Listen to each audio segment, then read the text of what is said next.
Il s'attendait certainement pas à avoir des voisins qui sortaient de leur balcon, qui parlaient à l'extérieur. Et je l'ai vu, je l'ai décrit. Et les voisins sont capables de le reconnaître, cet agresseur.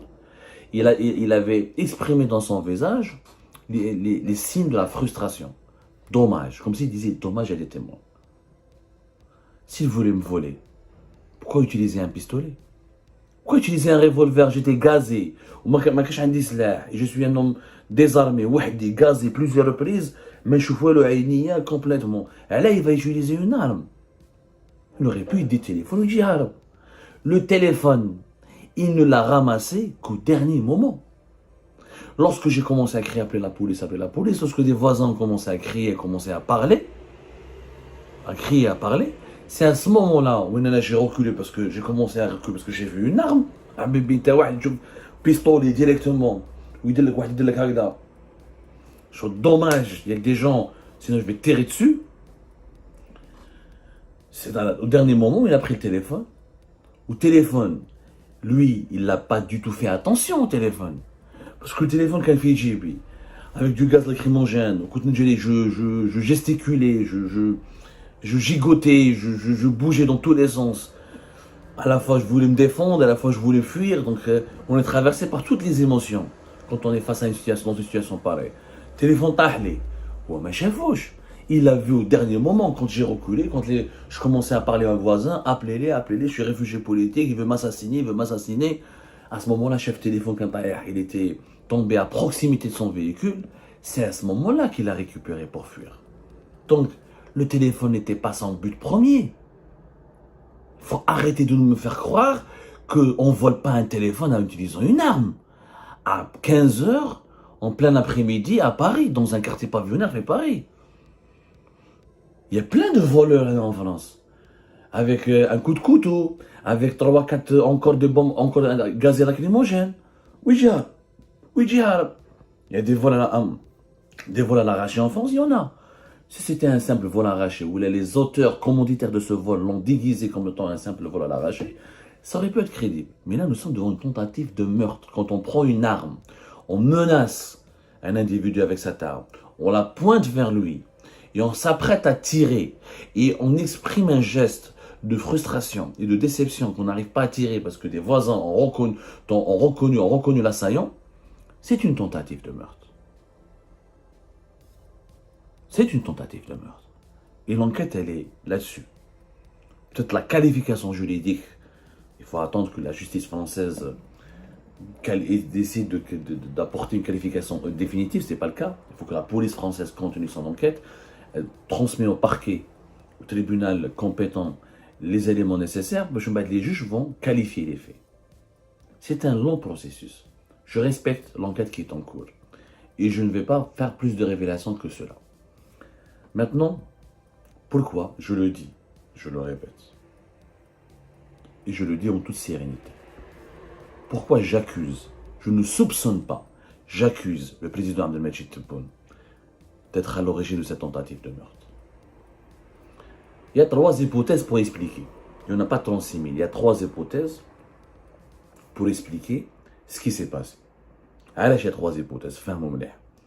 Anna a dit que la rue, l'avenue de Ruelle, qui sépare Ruelle-Malmaison de Nanterre, ou qui lie plutôt Nanterre à Ruelle-Malmaison, 2 banlieues importantes de Paris, je n'avais pas pris la décision de la prendre 1 heure ou 5 heures avant ou 6 heures avant. Je n'avais pas de plan initial pour la prendre. J'ai décidé 10-15 minutes avant de prendre ce chemin. Cela signifie quoi? Cela signifie qu'il y avait une équipe qui me suivait, qui m'avait pisté, qui me surveillait, et ils ont appelé l'agresseur Hadaya pour lui demander de se positionner. La voiture, quand je suis arrivé à sa hauteur, il était en embuscade.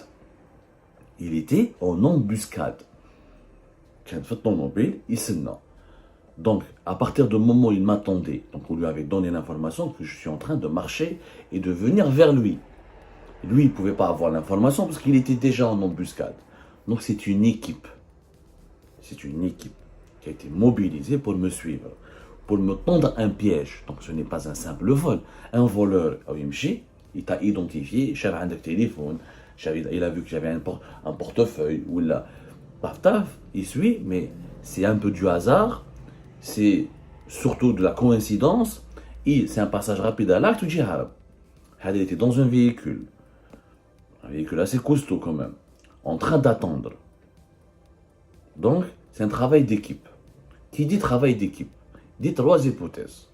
Ou service de renseignement, ou un groupe de personnes au service de professionnels ou de semi-professionnels. Quand je dis professionnels, c'est-à-dire des agresseurs, des tueurs à gages, ou là des voleurs professionnels, ou là des mafieux, au service d'un dirigeant politique ou d'un dirigeant militaire, ou un privé qui a recruté des gens. Pourquoi la piste du privé, je l'écarte? Je pense que même la police française ne tardera pas à l'écarter, cette hypothèse. Un privé, il va être 2-3 personnes qui t'agressent.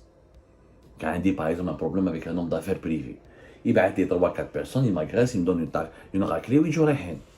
Et généralement, ça ne se passe pas à 14h, 15h. Généralement, ça devrait se passer la nuit, parce que 14h, 15h, même si c'est un jour férié, il y a un risque énorme. Et deuxièmement, un privé, tu n'envoies pas quelqu'un avec un revolver. Parce que un privé, s'il va te tuer, tu es un journaliste très connu, de la part d'un opérateur privé, ou d'un homme d'affaires privé, ou d'une personne privée, c'est hyper dangereux et contre-productif. Pourquoi contre-productif? Parce que moi, je suis un journaliste très connu.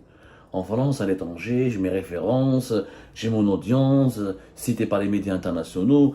Qui va dire quand quelqu'un va me tuer, une enquête va se mettre en place. Si c'est un privé, le privé n'a pas de passeport diplomatique, n'a pas d'immunité diplomatique, n'est pas membre d'un État étranger, n'a pas une armée ou un État étranger derrière, il n'est pas protégé. Donc quel est le privé fou qui va tuer un journaliste très connu? À la limite, il m'agresse, il drabne, à la limite, il me menace. Ça pour sortir un revolver et tenter de me tuer, un privé, mais je dira. Parce que les risques pour lui sont beaucoup plus, et les dégâts pour lui, et les conséquences désastreuses pour lui sont plus importantes que le préjudice qu'il va m'infliger, ou plutôt l'intérêt qu'il va tirer l'intérêt qu'il va soutirer de cette situation. Il n'a aucun intérêt à tuer. Un homme d'affaires privé n'a aucun intérêt à tuer un journaliste. Au contraire, ça va le mettre plus dans la merde. Parce que, mais il n'a ni immunité diplomatique, ni une protection, ni well. Et c'est passible pour perpétuité, ou de longues années en prison. Donc un privé va perdre sa fortune, son argent pour tuer un journaliste connu. Ça n'existe pas. Deux autres hypothèses. Un groupe ou service d'intelligence, ou là, des services de renseignement. Un dirigeant, pourquoi? Parce qu'un dirigeant, il n'est pas en France, il est à l'étranger, il a l'immunité diplomatique, il est protégé par son État, en tout cas momentanément, son État devrait le protéger, il n'est pas à la portée immédiate de la justice française ou la européenne, et lui, il actionne des privés. Donc, pour essayer d'éliminer les traces blessées par lui qui est impliqué dans cette tentative de meurtre. Ou il a les services de renseignement, qui ont les équipes nécessaires, pour suivre quelqu'un, un opposant, un étranger ou un journaliste, l'agresser et le tenter de le tuer. Ça, c'est des hypothèses. Je n'accuse pas, ça, c'est des faits. C'est comme ça que ça marche. Il n'y a pas de quatrième hypothèse. Mais quand je vois un chef de télévision, je le déteste, je vais le tuer. Ou là, je vais l'agresser. Qu'est-ce que je Le fait qu'il y ait un véhicule qui a été mobilisé, une embuscade, une traque, une filature, ça, c'est des moyens professionnels qui ont été mis en charge. Un pistolet, des tenues, etc. C'est des moyens professionnels qui ont été mobilisés dans un but qui a des intentions politiques. Parce que le privé, il ne peut pas avoir des intentions politiques.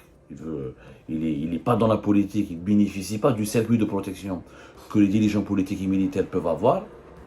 Et deux, il n'y a pas de privé en Algérie. Tous les hommes d'affaires sur lesquels nous avons enquêté, on va le habas. Il n'y a pas d'hommes d'affaires privés en Algérie, je ne crois pas. Là dans la main, où les deux? Est-ce que c'est les enfants de l'Obrab qui m'ont envoyé quelqu'un? Pourquoi ils le font? Ils ne sont pas cons de le faire. Ils vont risquer leur fortune, leur réputation, tout ça en tuant un journaliste étranger? Ça n'existe pas. Dirigeants politiques ou la civile, ou un appareil institutionnel comme des services de sécurité. Les hadd al-an, moi je vais être sincère avec mes lectrices et lecteurs, mes téléspectatrices et téléspectateurs. Depuis le 15 août 2023,